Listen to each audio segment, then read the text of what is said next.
Hello students, welcome back to the channel आयुर्लॉजी. आज आपण जैन दर्शन पाहणार आहोत.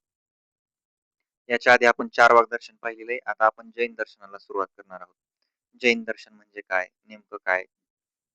तर जैन दर्शन, जैन हा जो शब्द आहे ना, हा जिन या शब्दापासून आलेला आहे. आता जिन या शब्दाचा अर्थ काय होतो, तर विजेता. जो व्यक्ती विजयी झालेला आहे, पण तो कशावरती? ज्या व्यक्तीनं विजय मिळवलेला आहे आपल्या इच्छांवरती, वासनांवरती, तसेच आकांक्षावरती, ज्याने आपल्या सर्व इंद्रियांवरती विजय मिळवलेला आहे, तर तो झाला कोण? जिन. आणि त्या जिन या शब्दापासूनच जैन हा शब्द आलेला आहे. जैन दर्शनाला श्रमण परंपरा असं म्हणलेलं आहे.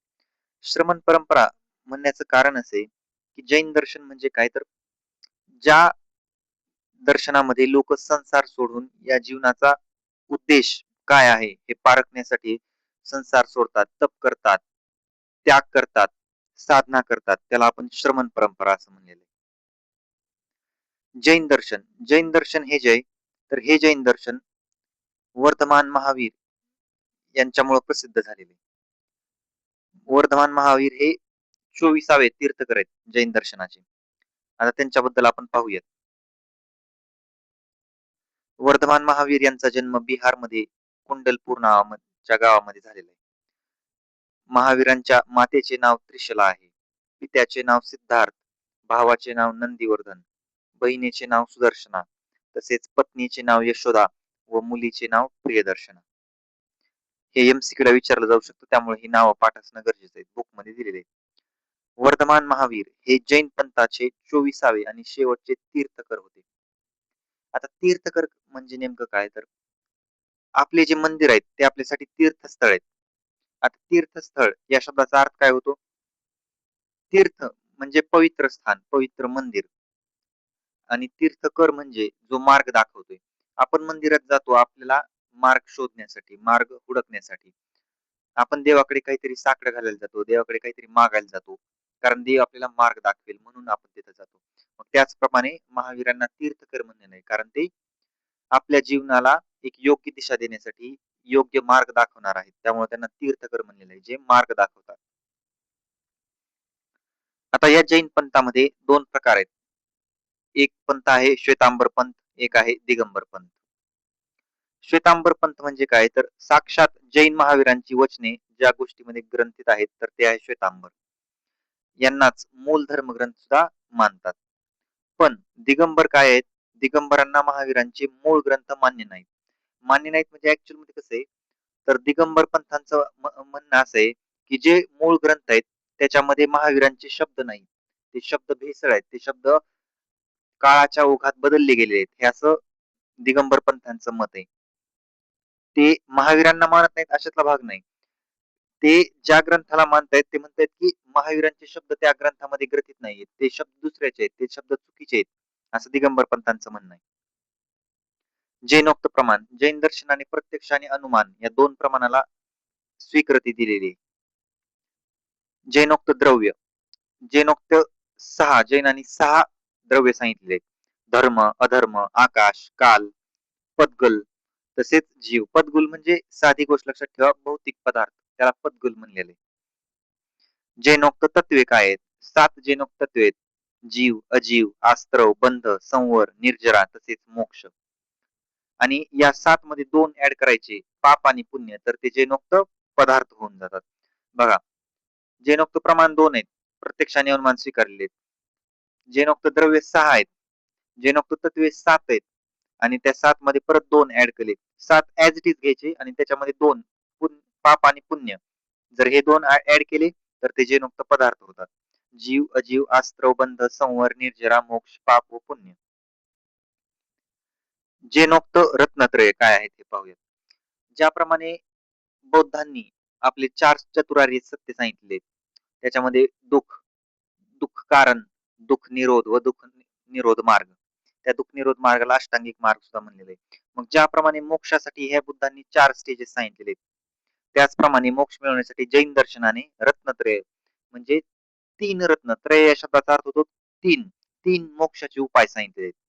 तर ते कोणते आहेत ते पाहूया. सम्यक दर्शन, ज्ञान, चरित्र आणि मोक्ष मार्ग.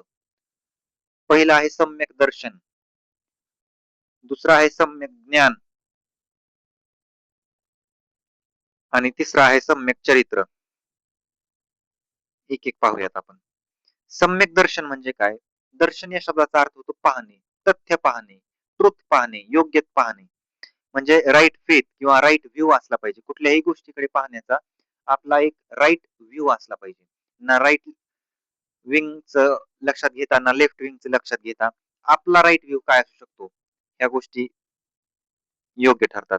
सम्यक दर्शन गुरूंच्या उपदेशामुळे किंवा जैन धर्मग्रंथाचे वाचन, मनन तसेच चिंतन केल्यामुळे प्राप्त होणारे जे ज्ञान आहे तर ते आहे सम्यक दर्शन. सम्यक ज्ञान, आता सम्यक दर्शन तुम्ही योग्य ज्ञान पाहिले, आता ते सम्यक ज्ञान घ्या. जैन दर्शनामध्ये वर्णित केलेल्या सर्व प्रकारच्या प्रत्यक्ष व अनुमान प्रमाण आहे, तसे त्याचे विस्ताराने संक्षेप होणारे ज्ञान म्हणजे सम्यक ज्ञान होय. तिसरं आहे सम्यक चरित्र. आता बघा, तुम्ही सम्यक दर्शन घेतलं, तुम्ही योग्य गोष्टी पाहिल्या, तुमचा राईट व्ह्यू होता, तुम्ही सम्यक ज्ञान त्या गोष्टीचे ज्ञान ग्रहण केले. आता फक्तच सम्यक दर्शन असून आणि सम्यक ज्ञान असून चालणार नाही. ज्या सम्यक दर्शनाने आणि सम्यक ज्ञानाने गोष्टी आपल्याला समजलेल्या आहेत, उमजलेल्या आहेत, त्या गोष्टी आपल्या बिहेवियर मधून, त्या गोष्टी आपल्या चरित्रामधून, त्या गोष्टी आपल्या वागण्यातून दिसल्या सुद्धा पाहिजेत. त्याला आपण सम्यक चरित्र म्हणले. म्हणजे राईट कॉन्डक्ट म्हणजेच राईट बिहेवियर. आपलं योग्य बिहेवियर, योग्य चरित्र असलं पाहिजे. सम्यक ज्ञान प्राप्त झाल्यावर सदाचाराचे पालन करावे. म्हणजे ज्ञान तर आता प्राप्त झालं ना तुला, मग त्यानुसार वागणं हे काम आहे आपलं. नुसतं ज्ञान प्राप्त करून त्यासारखं वागत नाही म्हणल्यावर काय अर्थ आहे. सम्यक ज्ञान प्राप्त झाल्यावर सदाचाराचे पालन करावे, तसेच अहिंसा व असते, असते म्हणजे चोरी न करणे, अशा मार्गावर चालाय नाही, म्हणजे चोरी करायची नाहीये. अहिंसा परमो धर्म. आता जैनांचा अनेकांतवाद हे फार फेमस आहे बघा जैन दर्शनामध्ये. अनेकांतवाद शब्दावरच समजून घेऊयात आपण. अनेक आणि वाद, अनेकांतवाद. समजा अनेकांतवाद समजवण्यासाठी मी तुम्हाला एक छोटीशी एक्झाम्पल देतो. त्या छोट्याशा एक्झाम्पल वरून तुम्हाला कळून जाईल. एक हत्ती डोळ्यासमोर आणा आणि त्या हत्तीच्या कडनं 5 ते 6 विद्यार्थी उभा आहेत हत्तीचं परीक्षण करण्यासाठी. आणि मजेदार गोष्ट अशी की 5 ते 6 जे 5 विद्यार्थी आहेत ते 5च्या 5 विद्यार्थी आंधळे आहेत. आता एका विद्यार्थ्यानं हत्तीची सोंड पकडली, तर त्याला वाटायला लागलं हे जग सोंडीसारखंच आहे. एका विद्यार्थ्यानं हत्तीचा पाय धरला, त्याला वाटायला लागलं हे जग तर पूर्ण खंब्यासारखंच आहे, म्हणजे पोलच रवलेल्यासारखे आहेत, हे जग हे पोलासारखं आहे, खंब्यासारखं आहे. एका विद्यार्थ्यानं हत्तीचं पोट पकडलं, त्याला वाटायला लागलं हे जग तर फार विशाल आहे. एका विद्यार्थ्यानं हत्तीचे कान पकडले, त्याला वाटायला लागलं हे तर जग पूर्ण सुपासारखं आहे, ह्याला एक विशिष्ट शेप आहे, एक आकार आहे. एका विद्यार्थ्यानं हत्तीचे दात पकडले, त्याला वाटायला लागलं हे जग तर फार शस्त्रधार आहे, टोकदार आहे, असं वाटायला लागलं. आता ऍक्च्युअल मध्ये एक गोष्ट लक्षात घेण्यासारखी, 5च्या 5 विद्यार्थी आंधळे आहेत आणि त्यामुळं ज्याही गोष्टी त्यांनी पाहिल्यात त्या गोष्टी चुकीच्या आहेत असं म्हणायला येणार नाही आपल्याला. कारण आहे एकच, एकच प्राणी आहे, एकच वस्तू आहे हत्ती. पण प्रत्येकानं जी गोष्ट सांगितली ती त्यांच्या त्यांच्या मते बरोबर आहे तिथं. म्हणजे कुठल्याही गोष्टीचा पाहण्याचा जो व्ह्यू असतो तो अनेकांतवाद, म्हणजे प्रत्येक वेगवेगळ्या डायरेक्शन तो वेगवेगळा असू शकतो. म्हणजे रिलेटिव्ह मोशन म्हणल्यासारखं. समजा मी बसमध्ये ट्रॅव्हल करतोय, तर मला जी बाहेरची झाड आहेत तर ती झाडं पळताना दिसतील, पण ऍक्च्युअल मध्ये होतंय काय, झाडं ही स्थिर आहेत, पळतोय मी म्हणजे ट्रेन पळते, बस पळते. समजा तुम्ही बाहेर उभा आहे, मग बाहेर उभा असताना बस पळते, बरोबर आहे का, पण तुम्ही स्थिर आहात. म्हणजे रिलेटिव्ह मोशन मध्ये ज्या प्रकारे आपला अँगल चेंज होऊ शकतो विचारांचा, त्याचप्रमाणे हा अनेकांतवाद एक्सप्लेन केलेला आहे की कुठल्याही गोष्टीला पाहण्यासाठी, सत्याला पाहण्यासाठी सत्याच्या अनेक बाजू आहेत, त्या अनेक बाजूंनी आपण विचार करून ते निर्णय कृत्य घेणं गरजेचं आहे. त्याला जैनाचा अनेकांतवाद म्हणलेले. अहिंसा परमो धर्म. अहिंसा या मूलभूत प्रेरणेतून अनेकांतवादाचा जन्म होतो. अनेकांतवाद म्हणजे कोणत्याही गोष्टी संबंधी एकाच दृष्टीने विचार न करता सर्व बाजूंनी विचार करावा, कारण वस्तू ही अनंत धर्मात्मक असते. बघा, ते हत्तीचं जे उदाहरण घेतले ते हे पुरेपूर ते इथंच सांगितले तसं. जैन दर्शनानुसार सृष्टी उत्पत्ती क्रम कसा आहे बघा. जैन दर्शनाने म्हणले सत हे एकच द्रव्य या जगात नाही. वेदांताचा सिद्धांत त्यांना मान्य नाही. हे अवैदिक दर्शन आहे. ह्यांना वेदांताचं सिद्धांत मान्य नाहीये ते. चार्वाक असेल, जैन असेल आणि बौद्ध असेल हे तिन्ही दर्शन अवैदिक आहेत. यांनी वेदाला प्रमाण मानलेलं नाही. आता जैन दर्शनाने काय सांगितलं बघा. सत या द्रव्यापासून जीव व अजीव, जीव म्हणजे सृष्टी आणि अजीव म्हणजे नॉन लिव्हिंग. त्या जीवाचे परत दोन प्रकार पडले त्यांनी. एक आहे संसारी जीव आणि एक आहे मुक्त जीव. संसारी जीव म्हणजे कोण? जो संसारामध्ये राहतो, या पृथ्वीवर राहतो, तो म्हणजे संसारी जीव. मुक्त जो या संसार चक्रातून मुक्त झालेला आहे, तो झाला मुक्त जीव. संसारी चक्रामध्ये परत दोन भाग केलेले त्यांनी. एक आहे स्थावर आणि एक आहे त्रस म्हणजे जांगम. आता स्थावर या शब्दाचा अर्थ होतो स्थिर, एका जागी स्थिर आहेत ते. ते पळत नाहीयेत इकडे तिकडे. मग ते कोण असू शकतात? येस, बरोबर, झाडेच असू शकतात. ऑब्विसली गोष्ट आहे, वनस्पती. हे तर झाले स्थूल. आता सूक्ष्म कोण आहेत? सूक्ष्म मध्ये त्यांनी पृथ्वी काय, जल काय, अग्नी काय, तसेच वायू काय, म्हणजे हे 4 महाभूत सांगितलेले. ऍक्च्युअल मध्ये जैन दर्शनानं पाचीच्या पाची महाभूत एक्सप्लेन केलेले आहेत. फक्त जैन दर्शनाने आकाश महाभूताला स्वतंत्र महाभूत मानलेलं आहे. ते आपण पुढे पाहूयात. इथं सूक्ष्म मध्ये त्यांनी पृथ्वी, जल, अग्नी, वायू हे 4च सांगितलेले. आता मुक्त जीवामध्ये आहेत, एक आहे सिद्ध आणि एक आहे तीर्थकर. आता सिद्ध या शब्दाचा अर्थ काय होतो? तर साधी गोष्ट आहे. सिद्ध म्हणजे मुक्त आत्मा, त्याला आपण म्हणतो सिद्ध. आणि तीर्थकर म्हणजे काय? तर मार्ग दाखवणारा. जो मार्ग दाखवणारा गुरु आहे त्याला तीर्थकर आपण म्हणतो. वर्धमान महावीरांना आपण तीर्थकर म्हणतो, कारण ते आपल्या सर्वांना मार्ग दाखवत आहेत. बरोबर का? असं. तर हे मुक्ताचे दोन प्रकार, सिद्ध आणि तीर्थकर. त्रस जांगम. जांगम मध्ये बघा आपण जे हालचाल करणार आहे. स्थावर म्हणजे कोण? जे स्थिर आहेत. त्या स्थावर मध्ये स्थूल आणि सूक्ष्म परत पाहिले. स्थूल मध्ये वनस्पती, सूक्ष्म मध्ये 4 महाभूत. त्रस जांगम म्हणजे हालचाल करणारे. त्याच्यामध्ये द्विइंद्रिय, त्रिइंद्रिय, चतुरिंद्रिय, पंचेंद्रिय आणि समनस्क म्हणजे सगळे इंद्रिय असणारे. बघा क्लासिफिकेशन कसं दिलं, एक एक एक्झाम्पल सोबत पाहूयात. द्विइंद्रिय म्हणजे गांडूळ. हा जो गांडूळ प्राणी आहे त्याच्याकडे स्पर्श इंद्रिय आणि रसेंद्रिय ही दोनच इंद्रिय असतात, त्यामुळे त्यांना द्विइंद्रिय म्हणलेले.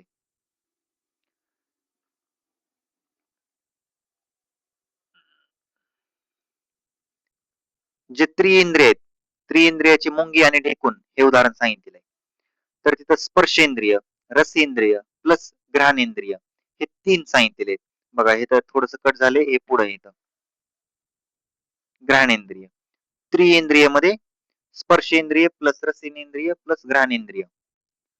चतुरेंद्रिय मध्ये डास आणि मधमाशी एक्झाम्पल दिले. त्यांच्याकडे स्पर्शेंद्रिय, रसनेंद्रिय, घ्राणेंद्रिय प्लस चक्षुरेंद्रिय असतात. हे इथं दिले बघा, चक्षुरेंद्रिय. जे पंचेंद्रिय आहेत त्याचे एक्झाम्पल गाय आहे, घोडा आहे. त्यांच्याकडं 5 इंद्रिय असतात. स्पर्शेंद्रिय, रसेंद्रिय, घ्राणेंद्रिय, चक्षुरेंद्रिय आणि श्रोतेंद्रिय ही 5च्या 5. आणि समनस्क म्हणजे मनुष्य आणि देव, ज्यांच्याकडे पंचेंद्रिय प्लस मन दोन्ही आहे. हे तर झालं जीव संसारी मुक्तचं क्लासिफिकेशन. आता येऊयात अजीवकडे. अजीव म्हणजे नॉन लिव्हिंग. त्याच्यामध्ये त्यांनी 5 अजीव सांगितलेत. परत पदगुल आहे, धर्म आहे, अधर्म आहे, आकाश तसेच काल. पदगुलचे 2 भाग होतात परत, स्थूल आणि सूक्ष्म. आणि आकाशाचे परत 2 भाग होतात, लोक आणि अलोक. आकाशाला ऍक्च्युअल मध्ये आता त्यांनी लोक आणि अलोक म्हणजे काय, तर जे लोक इथला इहलोक आणि अलोक म्हणजे ते वरच आहे परलोक असं. तर हे जैन दर्शनानुसार सृष्टी उत्पत्तीचा क्रम सांगितलेला होता त्यांनी, हा आपण पाहिलाय. आता जैनाची 7 तत्वे पाहूयात आपण. जीवाजीव स्त्रावबंध संवर निर्जरा मोक्षात तत्वम. 7 तत्व आहेत जैन दर्शनाची. त्याच्यामध्ये त्यांनी जीव, अजीव, आस्त्रव, बंध, संवर, निर्जरा, मोक्ष इत्यादी सांगितले. जीव म्हणजे काय, तर ज्याच्यामध्ये चेतना आहे, ज्याला सुख दुःखाची जाणीव होते, तो जीव. आपण सगळे जीव आहोत, कारण आपल्यामध्ये चेतना आहे. तसेच आपल्याला सुख दुःखाची जाणीव होते, म्हणून आपण जीव आहोत. अजीव म्हणजे चेतनारहित पदार्थ किंवा तत्व, दगड. आता दगडामध्ये चेतना नाहीये, त्यामुळे तो अजीव झाला. आस्त्रव कर्माच्या सूक्ष्म कणांचा जीवाकडे चाललेला अखंड ओघ म्हणजे आस्त्रव. आता आस्त्रव म्हणजे काय, तर साधी गोष्ट आहे की कर्माचा आत्म्यामध्ये प्रवेश होणे, त्याला आपण आस्त्रव असे म्हणतो. आस्त्रव म्हणजे काय, तर कर्माचा आत्म्यामध्ये प्रवेश होणे, त्याला आपण आस्त्रव म्हणतो. म्हणजे हेच कर्माच्या सूक्ष्म कणांचा जीवाकडे म्हणजे आत्माकडे चाललेला अखंड ओघ म्हणजे अस्त्र. बंध बंध म्हणजे जीवांचे व कर्माचे एक होणे. जीव व कर्म एक होणे, त्यालाच आपण म्हणलेलं आहे बंध. बंध म्हणजे काय तर बँडेज एक प्रकारे. समजा जर तुम्हाला जखम झालेली आहे, तर त्या जखमेवर आपण बँडेज लावतो. का बरं? कारण जे बाहेरचं ऍटमॉस्फिअर आहे, ते ऍटमॉस्फिअर त्याला एक्सपोज होऊ नये म्हणून आपण बँडेज लावतो. मग त्याप्रमाणे ज्याप्रमाणे बँडेजनं त्या जखमेला बांधून ठेवले, त्याचप्रमाणे जीवाचे व कर्माचे एक होणे त्याला बंध असे म्हणलेले आहे. Bandage of karmic matter. संवर, अस्त्रवाचा निरोध करायचा. अस्त्र म्हणजे आपण काय पाहिलं होतं?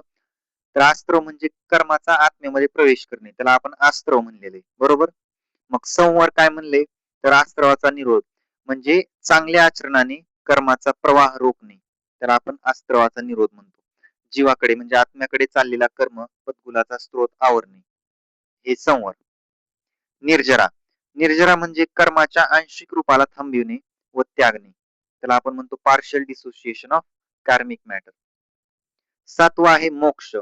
मोक्ष, complete liberation from the soul, complete liberation of soul from karmic matter.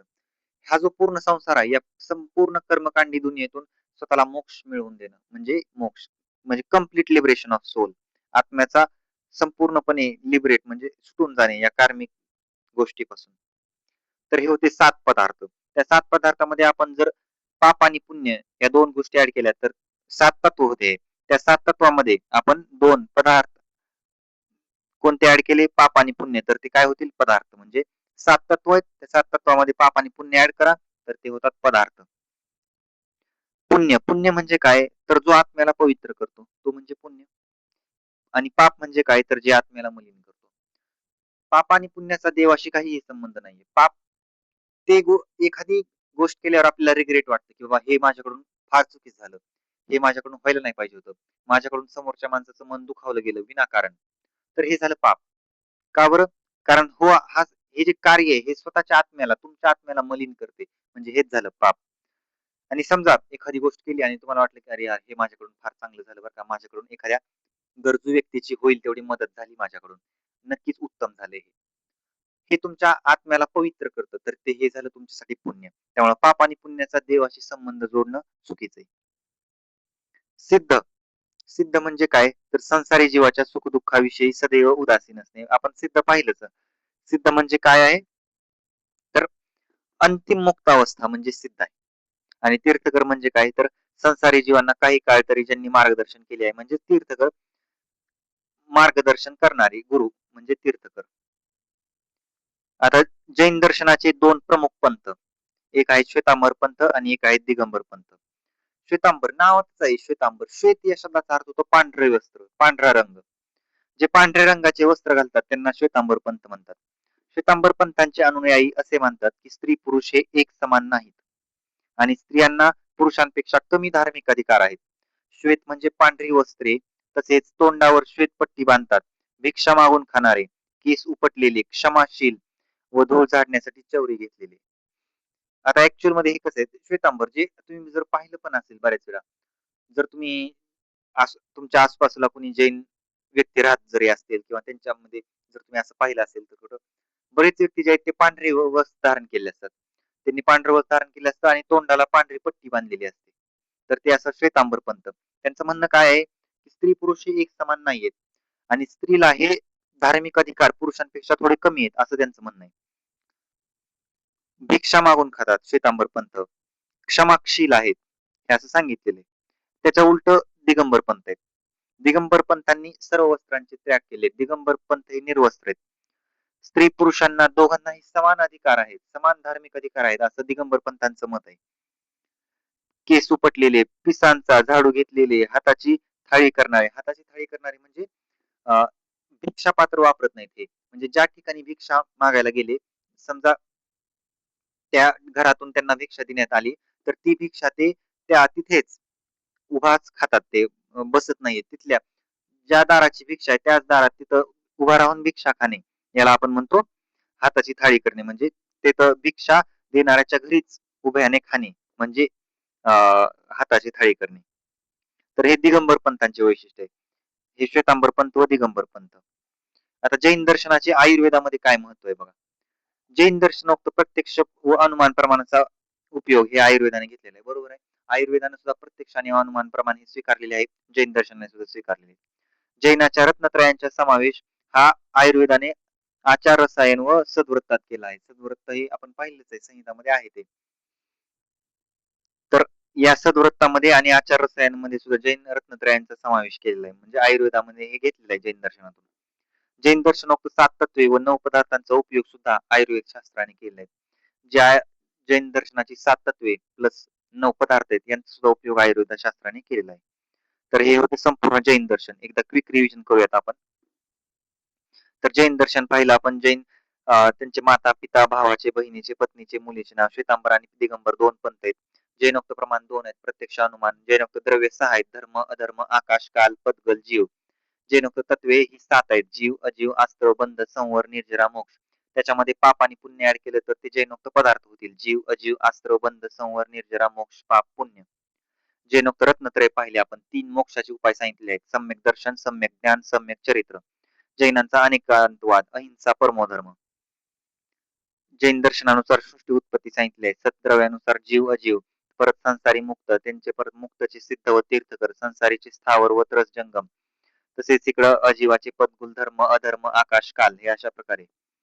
जैनाची 7 तत्वे पाहिली आपण. जीव, अजीव, आस्त्र, बंध, संवर, निर्जरा, मोक्ष. त्याच्यामध्ये 2 पाप पुण्य ऍड केले पदार्थ झाले. जैन दर्शनाचे 2 प्रमुख पंथ होते. श्वेतांबर पंथ व दिगंबर पंथ. श्वेतांबरचे श्वेत वस्त्र, पांढरे वस्त्र घालतात. दिगंबर पंथचे निर्वस्त्र असतात. जैन दर्शनाचे आयुर्वेदामध्ये महत्व पाहिले आपण. प्रत्यक्ष व अनुमान प्रमाण स्वीकारलेले आहे. रत्नत्रयाचा व आयुर्वेदामध्ये आचार रसायन सद्वृत्तात यांचा प्रयोग केलेला आहे. 7 तत्वे प्लस 9 पदार्थांचा उपयोग सुद्धा आयुर्वेद शास्त्राने केलेला आहे. तर हे होतं कम्प्लीट जैन दर्शन. ओके. पुढच्या लेक्चरमध्ये आपण पुढचं दर्शन पाहूयात. ठीक आहे. बाय.